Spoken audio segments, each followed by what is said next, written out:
Сегодня для оформления торта мне нужен белково-заварной крем. Буду делать крем я на 4 белка. Практически всегда я делаю на 4 белка.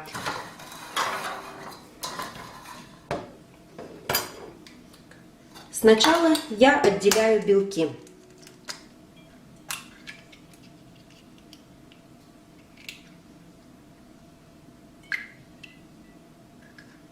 Использую я яйца большого размера. В Германии это яйца размером L.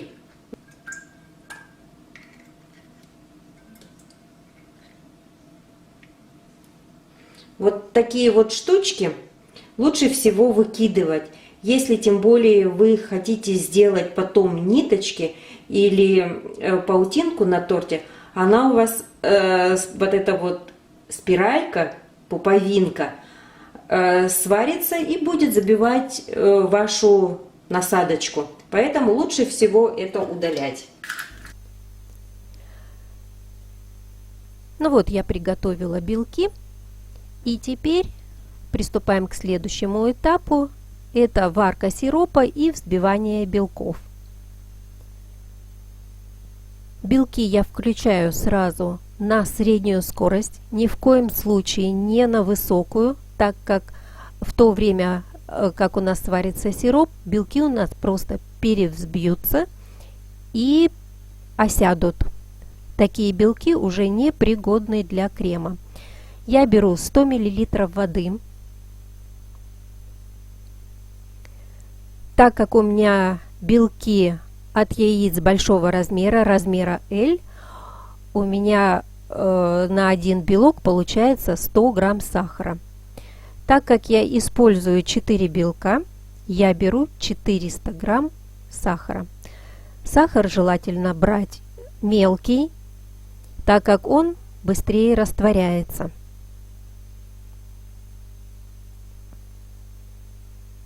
Вода у нас должна закрыть полностью сахар. Ни в коем случае воды не должно быть мало. Почему? Потому что сахар в малом количестве воды не успеет раствориться. И включаю сразу на полную мощность плиту. Если это у вас газовая плита, имейте в виду, что устанавливайте огонь так, чтобы он у вас попадал на середину кастрюльки или ковшика. Использую я вот такую лимонную кислоту, гранулированную. Ни в коем случае я не использую лимонный сок. Ну, пробовала, крем не получается, подсыхает и всякое такое. Поэтому я больше полагаюсь на кристаллизованную лимонную кислоту.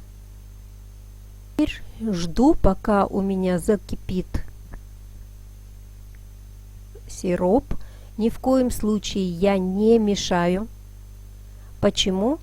Потому что сахар может оседать на стенках ковшика и при кипении потом кристаллизоваться, быстро кристаллизоваться. Заметьте, лимонную кислоту я сразу не положила в сироп. Почему? Потому что во время варки лимонная кислота, она не дает сиропу загустеть. И сироп у нас будет жидкий. И мы не сможем узнать точно, когда у нас сироп готов. Все время я ложу лимонную кислоту, добавляю лимонную кислоту в конце варки, когда у меня сироп уже полностью готов. Переваренный сироп также может потом иметь горчинку в креме. Я же все время проверяю свой крем на летающую паутинку, что я вам и покажу в конце варки сиропа. И наш сироп начинает потихонечку закипать, белки остаются на средней скорости, взбивание на средней скорости. И вот теперь обратите внимание, когда у меня сироп уже закипел полностью, вот только тогда я переключаю свой миксер на самую высокую скорость. И обратите внимание также, я не мешаю сироп. Во время варки сиропа обязательно надо иметь приготовленную воду и силиконовую кисточку. Для чего это делается? Силиконовой кисточкой мы проходимся мокрой, смоченной воде, мы проходимся по краям соприкосновения сиропа с посудой, в которой варится сироп. Это надо делать периодически для того, чтобы на краях сахарный сироп не сваривался и не кристаллизовался. Если только начнется кристаллизация, то кристаллизация пойдет полностью на весь сироп, и реанимировать будет его очень сложно. В принципе, можно.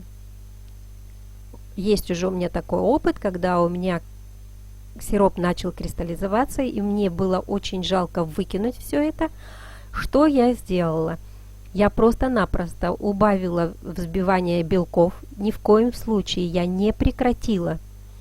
Почему? Потому что если прекратить белки взбивать, то они осядут. И я добавила в сироп немного воды и опять продолжила варку сиропа. Кристаллы сахара растворились. И самое интересное, что крем имел потом такой, знаете, интересный такой цвет, такой светло-персиковый, и имел очень интересную консистенцию. У меня больше никогда крем такой не получался, но все-таки лучше, конечно, не переваривать сироп. Ну вот, как вы теперь уже знаете, что все-таки реанимировать можно испорченный сироп.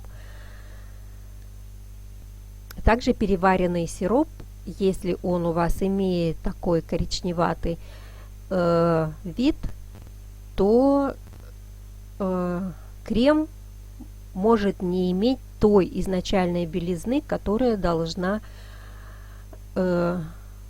быть для белково-заварного крема. Белково-заварной крем очень хорошо держит форму. Правильно приготовленный крем имеет очень хорошую стойкость. Что касается прослойки, если его пускать в прослойку, он не подходит для прослойки тортов, так как, во-первых, он очень сладкий, и, во-вторых, он не насыщает коржи влагой.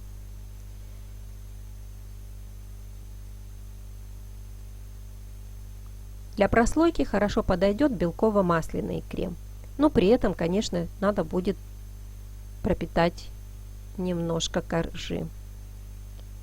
Ванильный сахар я добавляю уже перед влитием сиропа в белки. То есть я ванильный сахар добавляю в белки, а потом вливаю сироп. За счет высокой температуры сиропа ванильный сахар успевает раствориться. И вот обратите внимание, сироп кипит очень хорошо, и бульки, если у него сначала бульки были такие активные, сейчас они становятся более большими и более такими ленивыми.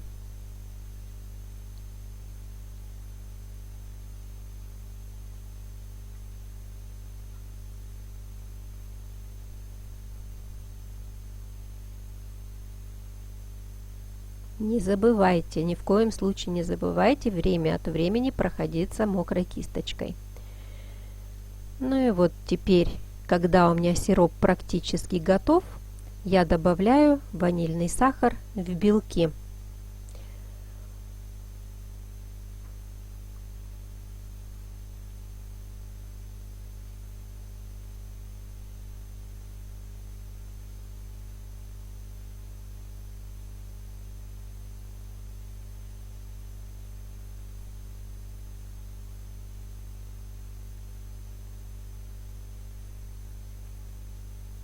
Для кисточки лучше всего брать горячую воду, чтобы сахарный сироп не застывал на кисточке.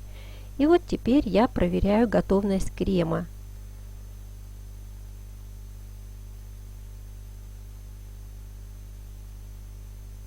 Вот как стекает крем, появляется тоненькая-тоненькая такая паутиночка, которая даже просто от пара она летает.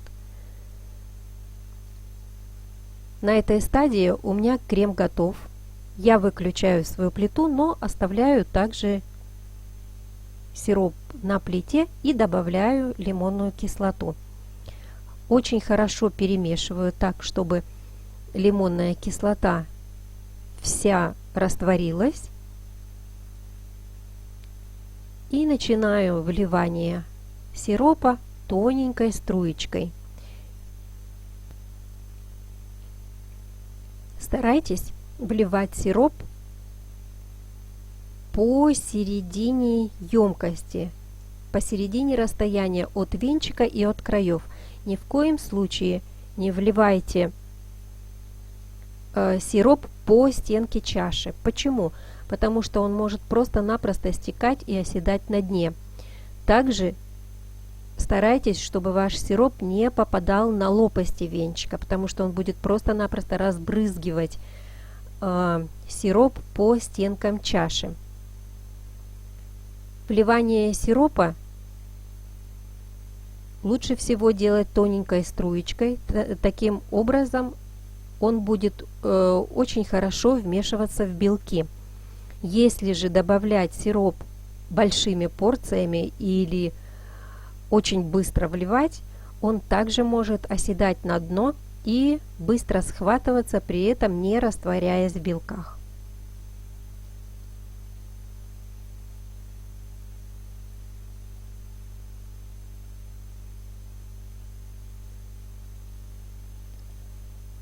И оставляем взбиваться крем до той консистенции, когда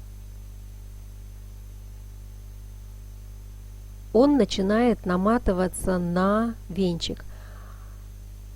Вот так как я знаю уже свой миксер, свою емкость чаши, я вот так прохожусь лопаточкой по стенкам чаши, чтобы собрать, допустим, сироп, который мог попасть на стенку. И также, чтобы отделить крем от чаши, чтобы он весь размешивался. Обратите внимание, крем начинает густеть. Во время вливания сиропа в белки крем увеличивается в размере, поэтому не старайтесь сразу брать много белков. Ну, соответственно, конечно, если у вас большая емкость, но ориентируйтесь на свой миксер. У меня чаша на 4,8 литров, поэтому 4 больших белка – это оптимальное количество белков, которые я могу взять на эту чашу. Если я возьму 5 белков, то это уже будет много. Обратите внимание, начинается вырисовываться рисунок, и крем как бы идет вслед за венчиком, наматываясь на венчик.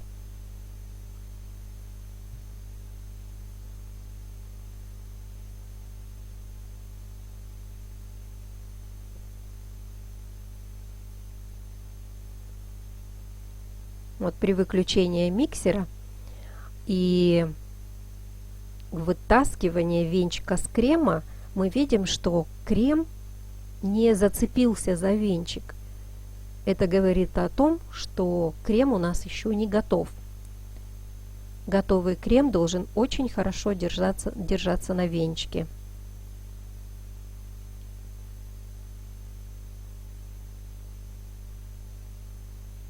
Ни в коем случае не взбивайте крем до полного остывания. Вы его просто перебьете. Он у вас станет или очень-очень-очень такой плотный, что его можно хоть ножом резать, или он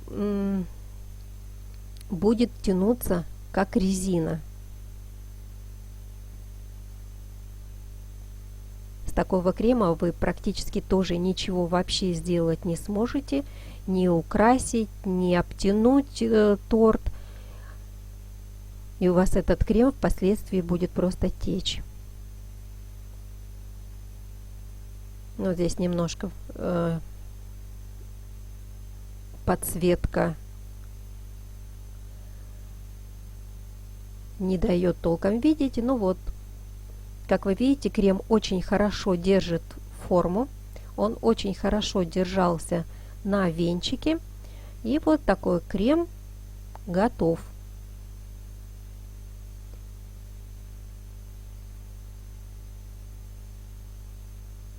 Вот такие вот пики, не спадающие.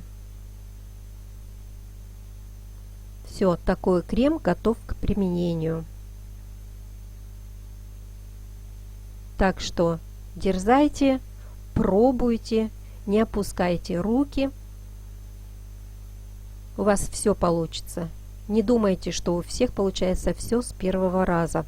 Прежде чем я сделала этот крем, я тоже не одну порцию выкинула. Всего вам хорошего.